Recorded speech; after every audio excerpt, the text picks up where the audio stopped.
Welcome to the RUNSTRONG Podcast, the very first one. And it could be the last one, knowing me. I'm just not that well organised. But in case you didn't know, I'm not sure why you wouldn't know if you're already here, but my name is Gary House. You might know me as Vitamin G or RunStrong Coach on social media, or just that miserable twat that moans a lot on short little videos.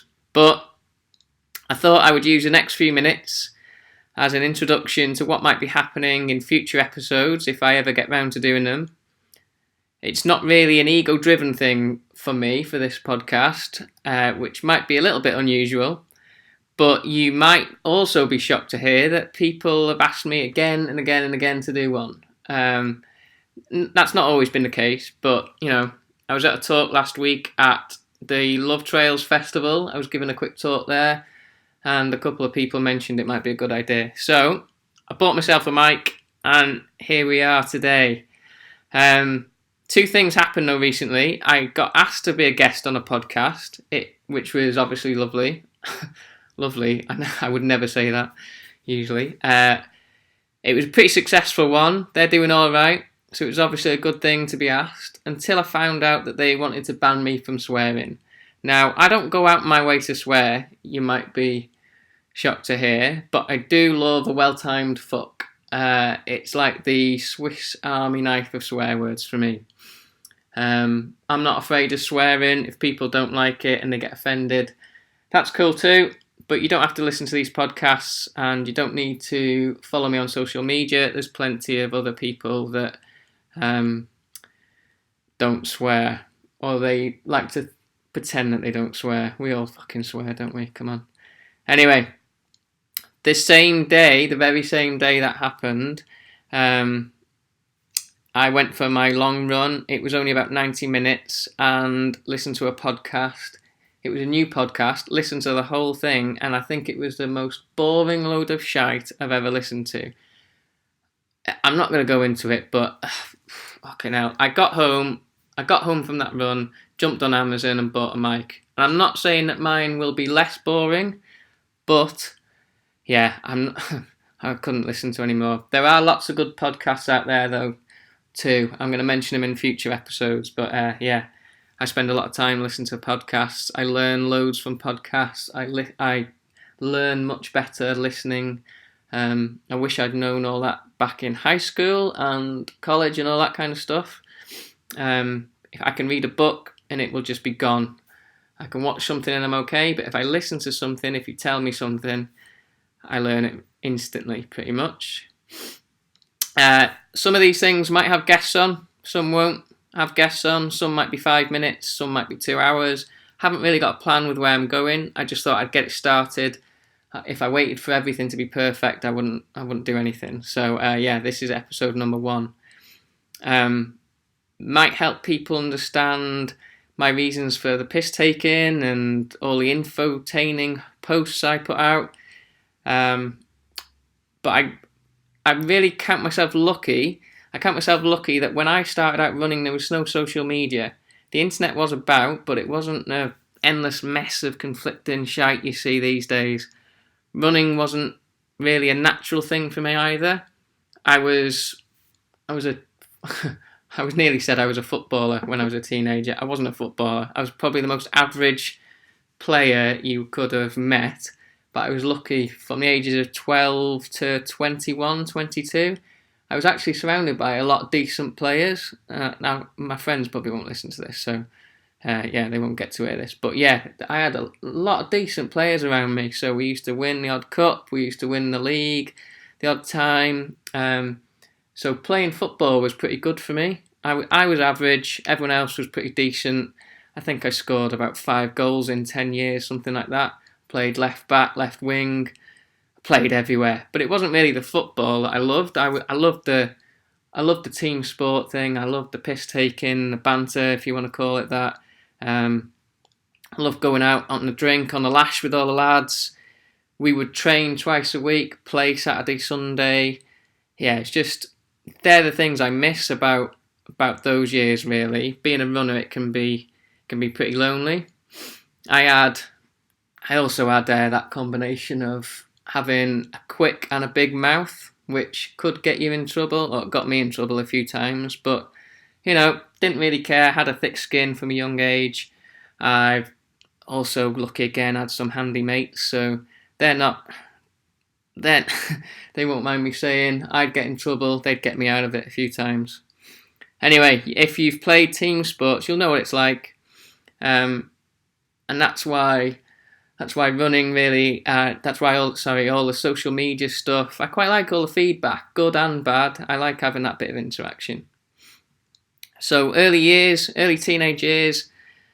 I wasn't doing any running then. Early 20s came round. I had a string of jobs, string of girlfriends, hangovers, come downs. I moved to Manchester, which I will tell you about on another podcast maybe. But having a bunch of mates in Wales, a small town in Wales, and knowing everyone from being dumped in Manchester and not knowing anybody was a bit of a shock to the system. Billy fucking no mates. I won't lie.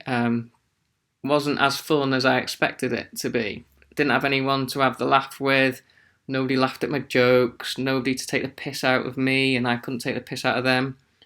And I just ended up running down the canal. The main reason was because I was pretty skint as well. Couldn't afford the gym. So I just ran down the canal every day. Pair of Nike Air Max, my Sunday League kit. I think it was an MP3 player stuck to my fucking arm. And I would run down the canal until I was knackered and then run back. And I've basically pasta and tuna every night. Couple of Runner's Worlds magazines later, and I met a girl at a friend's birthday night out. We seemed to hit it off pretty quick, or she gave me the eye pretty quick anyway. And we met locally, as in local to my old Welsh town, but she was going to Leicester Uni, I was living in Manchester, so it was like, how was that going to work? Only one real thing for it. I entered Leicester Half Marathon, which is normal, I guess. It's that long ago, I'm not really sure if it was to impress her, if I thought that kind of thing was going to impress her, or I just needed an excuse to be in Leicester for the weekend with nowhere to stay. Anyway, I'm 35 now, we're married, we have 2 kids, so both of them seem to go alright. Look at that, postman's here.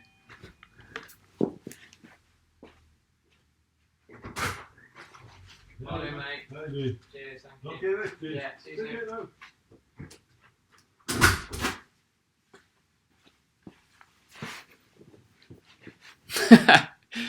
Right, you don't get that on every podcast, but I've got no fucking clue how to edit these things yet, so I'm just going to leave it in. That was the postman.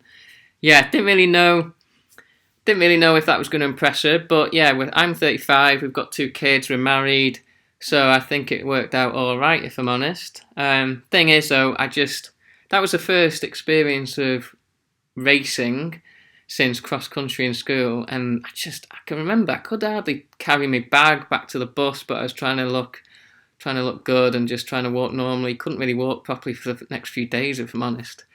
So the next few years, I was just going down every black hole you can imagine when it comes down to running and nutrition.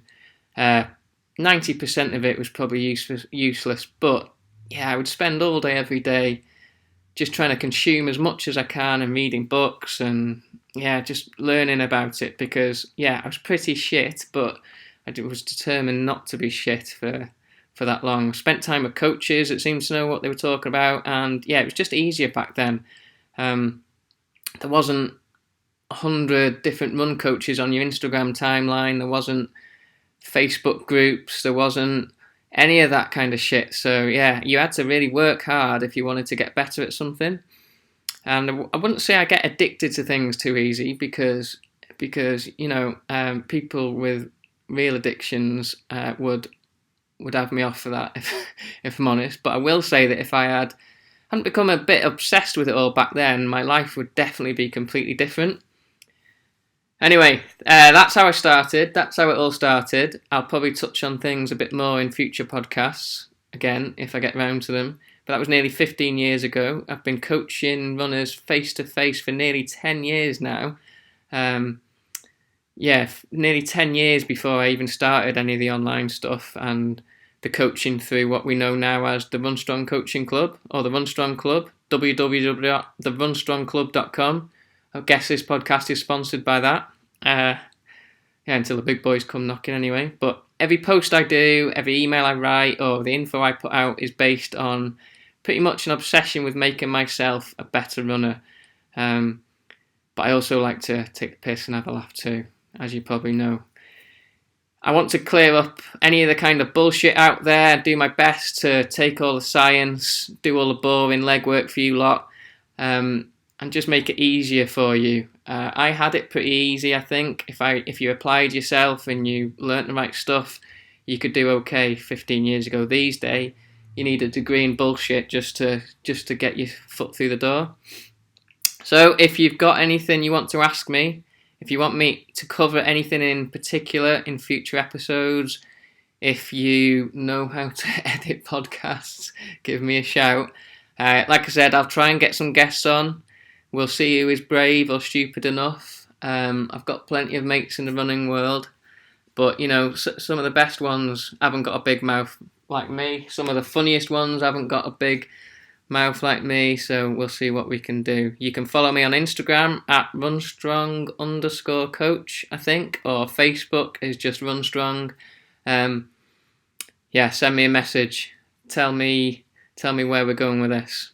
Okay, episode number 1 in the bag. Speak to you soon.